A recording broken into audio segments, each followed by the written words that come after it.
Hello student. आज हम class 10th के 7th चैप्टर की व्याख्या करने जा रहे हैं, जिसमें कवि गिरजा कुमार जी अतीत की पुरानी यादों में जीने के लिए मना कर रहे हैं। कवि के अनुसार जब हम अपने अतीत के बीते हुए सुनहरे पलों को याद करते हैं तो वो हमें बहुत प्यारे लगते हैं, परंतु जैसे ही हम यादों को भूलकर वर्तमान में वापस आते हैं तो हमें उनके ना होने का ज्ञान होता है कि ये चीज़ें हम ये सोचने लगते हैं कि ये चीज़ें हमारे अतीत में घटित हुई थी। इस तरह हृदय में छुपे हुए घाव फिर से हरे हो जाते हैं और हमारा दुख बढ़ जाता है। कवि कहते हैं कि छाया मत छूना, मन होगा दूना। इसीलिए कवि कह रहे हैं कि आप अपने अतीत के सुनहरे पलों को मत याद करिए। उन्हें याद करने से आपका दुख और भी ज़्यादा बढ़ जाएगा, आपका दुख दूना हो जाएगा। जीवन में है सुरंग सुधियाँ सुहावनी, छवियों की चित्रगंध मैली मन भावनी। प्रस्तुत पंक्तियों में कवि अपने पुराने मीठे पलों को याद कर रहा है। ये सारी यादें उन्हें उनके सामने रंग बिरंगी छवियों की तरह प्रकट हो रही हैं, जिनके साथ उनकी सुगंध भी है। तन सुगंध शेष रही बीत गई यामनी, कुंतल के फूलों की याद बनी चांदनी। आगे कवि को अपने प्रिय के तन की सुगंध भी महसूस होती है। यह चांदनी रात का चंद्रमा कवि को अपने प्रिय के बालों में लगे फूलों की याद दिला रहा है। भूली सी एक छुअन बनता हर जीवित क्षण, छाया मत छूना मन होगा दुख दूना। आगे कवि कह रहे हैं कि इस प्रकार हर जीवित क्षण जो हम जी रहे हैं वह पुरानी यादों रूप छवि में बदलता जाता है, जिसे याद करके हमें केवल दुख ही प्राप्त हो सकता है। इसीलिए कवि कहते हैं कि अपनी पुरानी यादों को मत याद करो। आइए एक बार फिर से इसका अर्थ देख लेते हैं। प्रस्तुत पंक्तियों में कवि छाया मत छूना अर्थात अतीत की पुरानी यादों में जीने के लिए मना कर रहे हैं। कवि के अनुसार जब हम अपने अतीत के बीते हुए सुनहरे पलों को याद करते हैं तो वे हमें बहुत अच्छे लगते हैं, बहुत प्यारे लगते हैं, परंतु जैसे ही हम अपने उन यादों को भूल करके वर्तमान में वापस आते हैं तो हमें उनके अभाव का ज्ञान होता है, अर्थात हमें यह ज्ञान होता है कि वो तो हमारा अतीत था। इस तरह हृदय में छुपे हुए घाव फिर से हरे हो जाते हैं और हमारा दुख बढ़ जाता है। आगे की पंक्तियों में कवि अपने पुराने मीठे पलों को याद कर रहे हैं। ये सारी यादें उनके सामने रंग बिरंगी छवियों की तरह प्रकट हो रही हैं, जिनके साथ उनकी सुगंध भी है। कवि को अपने प्रिय के तन की सुगंध भी महसूस होती है। यह चांदनी रात का चंद्रमा कवि को अपने प्रिय के बालों में लगे फूल की याद दिला रहा है। इस प्रकार हर जीवित क्षण जो हम जी रहे हैं वह पुरानी यादों रूप छवि में बदलता जाता है, जिसे याद करके हमें केवल दुख ही प्राप्त हो सकता है। इसलिए कवि कह रहे हैं कि अपने अतीत को ना याद करिए, क्योंकि उससे अधिक दुख होगा।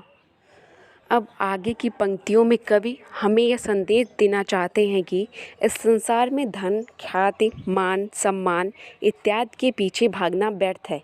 यह सब एक भ्रम की तरह है। आगे देखिए, यश है या ना वैभव है, मान है ना सरमाया, जितना ही दौड़ा तू उतना ही भरमाया। इन पंक्तियों में कवि का मानना यह है कि हम अपने जीवन काल में धन, यश, ख्याति इन सब के पीछे भागते रहते हैं और खुद को बड़ा और मशहूर समझते हैं। प्रभुता का सरल बिंब केवल मृग तृष्णा है, हर चंद्रिका में छिपी एक रात कृष्णा है। आगे कवि बता रहे हैं कि जैसे हर चांदनी रात के बाद एक काली रात आती है, उसी तरह सुख के बाद दुख भी आता है। कवि ने इन सारी भावनाओं को छाया बताया है। हमें यह संदेश दिया है कि इन छायाओं के पीछे भागने से, अपना समय व्यर्थ करने से अच्छा है कि हम वास्तविक जीवन की कठोर सच्चाइयों को समझ लें और उनका डटकर सामना करें। आगे कवि कह रहे हैं, जो है यथार्थ कठिन उसका तू कर पूजन, छाया मत छूना मन दुख होगा दूना। आगे कवि कह रहे हैं, यदि हम वास्तविक जीवन की कठिनाइयों से रूबरू होकर चलेंगे तो हमें इन छायाओं के दूर चले जाने से दुख का सामना नहीं करना पड़ेगा। अगर हम धन, वैभव, सुख, समृद्धि इत्यादि के पीछे भागते रहेंगे तो इनके चले जाने से हमारा दुख और बढ़ जाएगा। आइए एक बार फिर से इसका अर्थ देख लेते हैं। तो इन पंक्तियों में कवि हमें यह संदेश देना चाहते हैं, गिरिजा कुमार जी हमें यह संदेश देना चाहते हैं कि इस संसार में धन, ख्याति, मान सम्मान इत्यादि के पीछे भागना व्यर्थ है। यह सब एक भ्रम की तरह है। कवि का मानना यह है कि हम अपने जीवन काल में धन, यश, ख्याति इन सब के पीछे भागते रहते हैं और ख़ुद को बड़ा मशहूर समझते हैं। लेकिन जैसे हर चाँदनी रात के बाद एक काली रात आती है, उसी तरह सुख के बाद दुख भी आता है। कवि ने इन सारी भावनाओं को छाया बताया है। हमें यह संदेश दिया है कि इन छायाओं के पीछे भागने में अपना समय व्यर्थ करने से अच्छा है कि हम वास्तविक जीवन की कठोर सच्चाइयों को समझें और उनका डटकर मुकाबला करें। यदि हम वास्तविक जीवन की कठिनाइयों से रूबरू होकर चलेंगे तो हमें इन छायाओं के दूर चले जाने से कोई भी दुख नहीं होगा। अगर हम धन, वैभव, सुख, समृद्धि इत्यादि के पीछे भागते रहेंगे तो इनके चले जाने से हमारा दुख और बढ़ जाएगा। आगे की पंक्तियों को देखिए। दुविधा हत साहस है, दिखता है पंथ नहीं, दें सुखी हो पर मन के, दुख का अंत नहीं। कवि कहते हैं कि आज के इस युग में मनुष्य अपने कर्म पथ पर चलते चलते जब रास्ता भटक जाता है और उसे आगे का रास्ता दिखाई नहीं देता तो वह अपना साहस खो बैठता है। कवि का मानना है कि इंसान को कितनी भी सुख सुविधाएं मिल जाए पर वह कभी खुश नहीं रह सकता। अर्थात वह बाहर से तो सुखी दिखता है पर मन में किसी न किसी कारणवश उसके दुखी रहता है। आगे कवि कहते हैं, दुख है ना चाँद खिला शरद रात आने पर, क्या हुआ जो खिला फूल रस बसंत जाने पर। कवि का कहना है, हम तो किसी भी छोटी सी बात पर खुद को दुखी करके बैठ जाते हैं, फिर चाहे वो शरद ऋतु के आने पर चाँद का ना खिलना हो या फिर वसंत ऋतु के चले जाने पर फूलों का खिलना हो।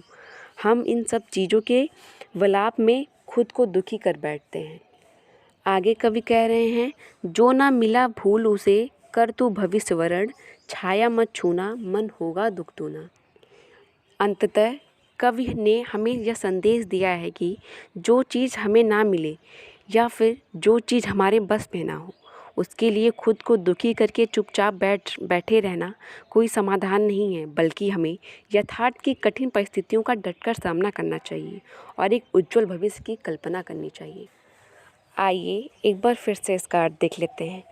कवि इन पंक्तियों में कहते हैं कि आज की इस युग में मनुष्य अपने कर्म पथ पर चलते चलते जब रास्ता भटक जाता है तो उसे आगे का रास्ता दिखाई नहीं देता तो वह अपना साहस खो बैठता है।